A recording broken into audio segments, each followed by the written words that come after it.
Liam शहर की रात की चाल जानता था।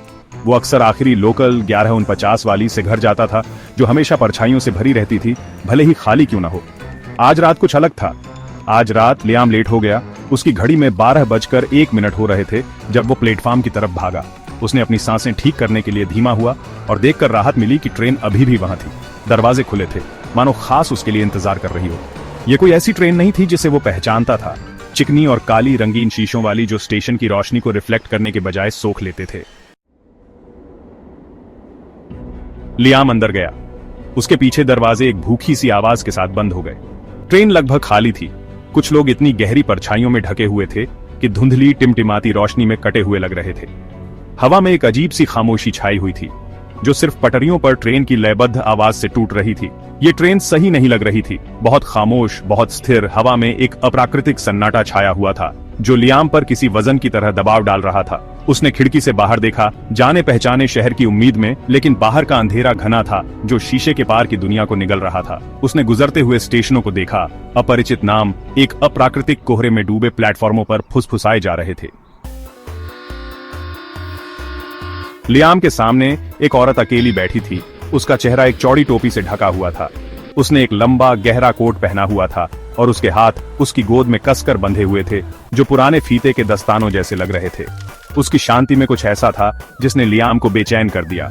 उसने एक विनम्र मुस्कान देने की कोशिश की, लेकिन वो उसके होठों पर ही मर गई। जब औरत ने धीरे धीरे अपना सिर उठाया, उसका चेहरा परछाइयों से बाहर निकला। उसके होंठ उसके चेहरे पर एक भयानक मुस्कुराहट में फैले हुए मोटे काले धागे से सिले हुए थे। लियाम पीछे हट गया। उसका दिल जोर से धड़क रहा था।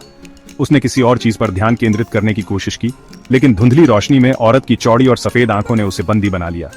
उसे लगा कि उसने उससे एक धीमी गुनगुनाहट सुनी, एक नीची शोकाकुल आवाज जो उसके विचारों में रेंगती हुई प्रतीत हो रही थी। उसके गर्दन के पीछे के बाल खड़े हो गए और एक ठंडा डर उसकी हड्डियों में समा गया। अचानक ट्रेन हिंसक रूप से लड़खड़ाई, मुझे मेरी सीट पर आगे की ओर फेंक दिया। मैंने खिड़की से बाहर देखा। मेरी सांसें थम गईं। ट्रेन के साथ साथ दौड़ रही थीं। कोहरे में उनकी आकृतियां बदल रही थीं और घूम रही थीं। वे इंसान नहीं थे, बिल्कुल नहीं। उनके अंग बहुत लंबे थे, उनकी हरकतें बहुत तरल थीं और उनकी आंखें एक भयानक रोशनी से चमक रही थीं। लियाम दहशत में आ गया। वह अपने पैरों पर खड़ा हो गया। उसकी आंखें ट्रेन के डिब्बे में इधर उधर घूम रही थीं। बाकी यात्री अभी भी परछाइयों में डूबे हुए थे, अजीब तरह से स्थिर रहे, मानो उनके आसपास होने वाली भयावहता से बेखबर हों। वह दरवाजे की ओर भागा। उसका हाथ हैंडल तक पहुंच गया, लेकिन वह हिला नहीं। ऐसा लग रहा था जैसे दरवाजा खुद ही उससे लड़ रहा हो, उसे बंदी बना रहा हो।